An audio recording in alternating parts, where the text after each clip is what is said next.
ॐ श्रीमन्महागणाधिपतये नमः। अज्ञानतिमिरान्धस्य ज्ञानाञ्जनशलाकया चक्षुरुन्मीलितं येन तस्मै श्रीगुरुवे नमः।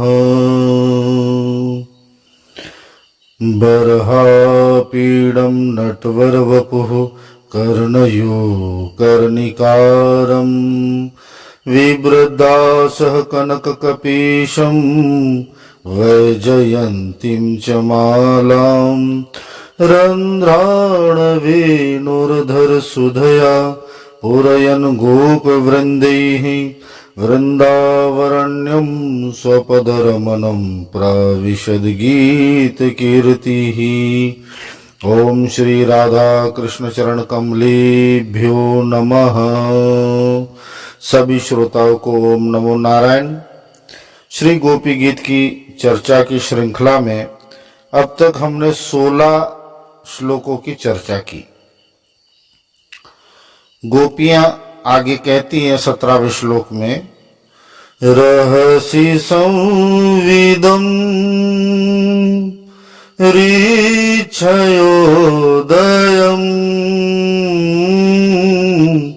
प्रहसिताननम् प्रेमवीक्षणम् बृहदुरः श्रियो वीक्षधाम ते मुहुरति स्पृहा मुह्यते मना। एक बार और, रहसि संविदम् ऋच्छयोदयम् प्रहसिताननम् प्रेमवीक्षणम् बृहदुरश्रियो वीक्षधाम ते मुहुरति स्पृहा मुह्यते मनः। तो पूर्व श्लोक में गोपियां कहती हैं, पति सुतान वय भातृबांधवा नलिन नति विलंघयते अच्युतागता। हम, हे प्यारे, हम जो है अपने सब संबंधियों को छोड़कर उनकी आज्ञाओं का उल्लंघन करके हम तेरे पास आई हैं, हम तुम्हारे पास आई है। क्यों? क्योंकि अब केवल और केवल हमारे जीवन का आधार आप ही हो, इसलिए आप हमारे मिलन की आकांक्षा पूर्ण करो। और हम ऐसे ही नहीं आई हैं, हमें आपने बुलाया है। आप क्या विचार करते हो ये सब हम जानती है। गति विदस्तवो गीत मोहिता, हम आपकी गति जानते हैं, आपके मन में क्या चल रहा है सब जानते हैं। और आप ही ने जो है अपनी बंसुरी की धुन छेड़कर हमें बुलाया है। हमारी आज ये जो स्थिति है,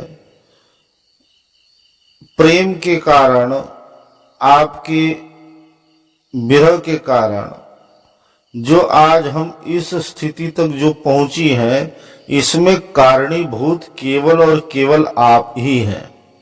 मानो भगवान कहते हो कि भाई मैं कैसे कारणीभूत हूं इसके लिए। तो 17वें श्लोक का अनुवाद देख लेते हैं। गोपियां कहती हैं, प्यारे, एकांत में तुम मिलन की आकांक्षा, प्रेम भाव को जगाने वाली बातें करते थे, ठिठोली करके हमें छेड़ते थे। तुम प्रेम भरी चितवन से हमारी ओर देखकर मुस्कुरा देते थे और हम देखती थी तुम्हारा वह विशाल वक्ष स्थल जिस पर लक्ष्मी जी निरंतर निवास करती है तब से अब तक निरंतर हमारी लालसा बढ़ती ही जा रही है और हमारा मन अत्यधिक मुग्ध होता जा रहा है। तो यहां गोपियां कहती हैं कि आप ही कारणीभूत है जो हम इस अवस्था तक पहुंची। अब तक गोपियों ने यही बात कही कि आप बारंबार अपना मुख दिखाते हो, अपनी स्मित हास्य दिखाकर, अपनी बांसुरी छेड़कर, अपनी बातों से जो है हमारे मन को बारंबार मोहित करते हो, परंतु मिलन करते हो नहीं, जिस कारण आज हमारी ये दशा हो रही है, हम मूर्छित हो रही है। हम प्रायः हमें अभी अपना जीवन प्राण जो है ये रखने में असहजता महसूस हो रही है। तो इसके कारणीभूत आप है। तो भगवान कहते हैं कि भाई मैं कैसे कारणीभूत हूं। तो गोपियां कहती कि जैसे कामदेव होता है, कामदेव के पास 5 बाण होते हैं, जिससे वो संसारिक कामी मनुष्य को के ऊपर प्रयोग करके अपने अधीन कर लेता है। और जब मनुष्य उस 5 बाणों से, कामदेव के 5 बाणों से आहत हो जाता है, तब जो है उसके लिए उसकी सोचने समझने की शक्ति समाप्त हो जाती है। केवल काम और वासना के अतिरिक्त उसे कुछ भी दिखाई नहीं देता, ना अच्छा ना बुरा, ना सगे ना संबंधी, वो अंधा हो जाता है। इसी प्रकार हे गोविंद, जिस प्रकार कामदेव के पास 5 बाण है, उसी प्रकार आपके सौंदर्य में भी 5 बाण हैं। आपने अपने उन्हीं 5 बाणों से जो है हमें घायल किया है। तो जिस प्रकार काम पीड़ित व्यक्ति अंधा हो जाता है, उसे काम के सिवा कुछ और दिखता नहीं है, और उसी प्रकार आपके द्वारा चलाए गए वो जो 5 बाण हैं, उसके द्वारा हम भी पीड़ित हो गई हैं। अब हमें भी आपके सिवा संसार में और कुछ दिखाई नहीं देता। तो वो 5 बाण क्या हैं? रहसी संविदम। तो प्रथम बाण है कि जब जब आप एकांत में हमसे मिलते थे, छुप छुप कर हमसे मिलते थे, कुंज गलियों में, जो है निधि वन में, तो ऐसे कुंजों में, वन में जब आप हमसे मिलते थे, रहसी, तो संविदम, तो जो फिर एकांत में बैठकर, एकांत में आप जो हमसे ठिठोली करते थे, जो आप हमसे बातें करते थे, वो बातें जो है काम बाण के समान ही है। वो बातें जब जब भी याद आती है हमें, तो हमारी मिलन की उत्कंठा और अधिक तीव्र हो जाती है। तो इस प्रकार ऋक्षयोदयम, आपने जो है जो मिलन की आकांक्षा है, प्रेम को जगाने वाली जो आपकी बातें हैं, और आपकी बातें सहज नहीं, जो है आपकी प्रेम को जगाने वाली बातें हैं, वो प्रेम को जगाने वाली जो आपकी बातें, ये हमारे हृदय को प्रताड़ित कर रही हैं, पीड़ित कर रही हैं। आपसे मिलन की आकांक्षा और अधिक तीव्र हो गई है। फिर कहती हैं कि दूसरा जो है आपके द्वारा चलाया गया बाण है प्रहसिता ननम। आपकी जो है प्रहसिता ननम, जो है आपका मुख कमल, जो है, जो आपका मुख कमल है, इस मुख कमल पे जब स्मित हास्य उभरता है, आप जब मुस्कुराते हैं, तब कोटि कोटि काम भी लज्जित हो जाता है। करोड़ों काम को लजाने वाली वो सांवला सलोना सुंदर मुख और बिंब अधर जो है आपके, जब उन बिंब अधरों पे मुस्कान छाती है, तो जो स्मित हास्य जो है आपका आता है, आपका वो मुख, आपकी वो छवि भी एक तीर की तरह हमारे हृदय का भेदन कर देती है, और हृदय का भेदन करने के पश्चात जो है हमारी आपसे मिलन की उत्कंठा भी और अधिक तीव्र कर देती है। तो ये दूसरा बाण आपके द्वारा हम पर चलाया गया है।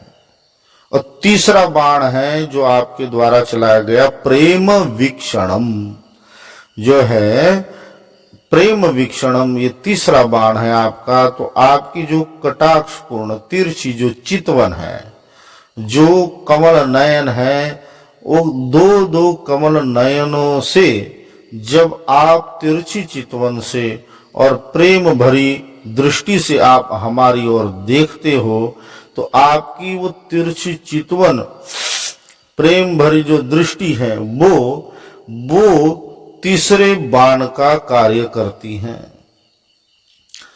तो आपके नयनों के जो तीर है वो भी सीधे हमारे हृदय का भेदन करते हैं, और ऐसा लगता है कि मानो आप तिरछी चितवन से हमारी ओर देखकर मिलन के लिए हमें आमंत्रित कर रहे हो।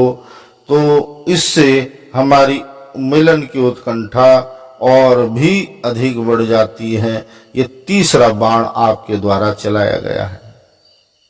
और चौथा बाण जो है आपका, बृहद्रः श्रियो वीक्षधामते, जो आपका सीना है चौड़ा, बलपूर्ण सीना, सारे संसार का बल जिस सीने में, जिस आपके वक्षस्थल में निहित है, सारे संसार की करुणा, सारे संसार की माया उस जो है आपके वक्षस्थल के भीतर आपके हृदय में स्थित है। ऐसा विशाल और सुघड़ सुंदर जो है आपका वक्षस्थल जब हम देखती है, और उन वक्षस्थलों पे वन के पुष्पों से गुंथित मालाएं जब आप पहनते हो, माँ यशोदा के द्वारा पहनाए गए विभिन्न आभूषण जब पहनते हो, तो उस वक्षस्थल की सुंदरता इतनी अधिक बढ़ जाती है कि ऐसा लगता है कि आपके उस वक्षस्थल में हम छुप जाए, आप आलिंगन बद्ध हमें करें और आपके उस वक्षस्थल में हम शरण पाए। तो जो है आपके उस सुंदर वक्षस्थल को जब भी देखती है तो चौथा बाण आपका सुंदरता का वहां चलता है, और फिर हमारे हृदय का और भेदन होता है, मिलन की उत्कंठा और जो है अधिक बढ़ जाती है। हम देखती हैं तो जो है आपको आलिंगन बद्ध करने का जो है हमारा विचार होता है, परंतु समाज और लोक लज्जा की वजह से हम वह नहीं कर पाती और हम दूर से ही आपको देखती रहती हैं।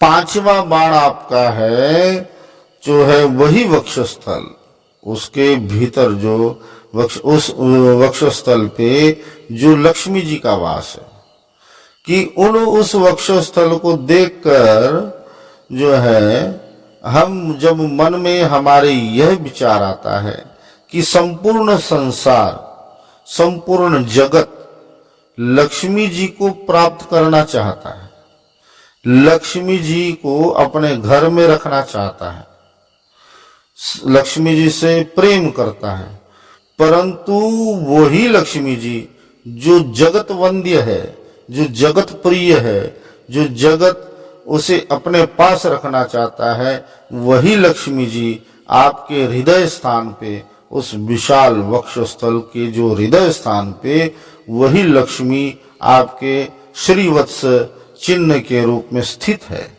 वही लक्ष्मी जो है प्रेम से विवश होकर आपके जो है वक्षस्थल पे निवास करती है। तो जो संपूर्ण संसार का आकर्षण है उसके लिए भी आप आकर्षण हो, तो हम गांव की जो गोपिया के तो बात ही क्या।